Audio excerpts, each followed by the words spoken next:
Hello everyone, in this video I am going to show you how you can make a Google document. So just going to open the Google Chrome and tap on grid icon and the top right. So just swipe up and select these dots.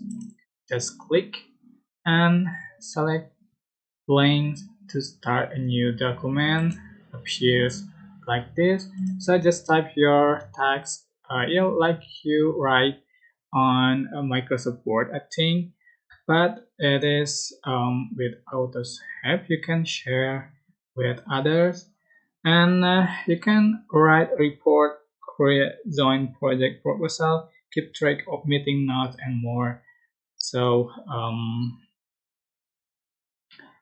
yeah, with the Google Docs, you can create an edit text document right in your web browser. No special software is required.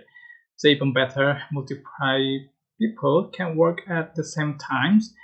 You can see people's change as they make them. So and every change is saved automatically.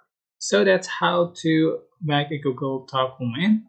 I hope this tutorial was helpful for you. Don't forget to click like, comment, share, and also subscribe. Thank you so much for watching.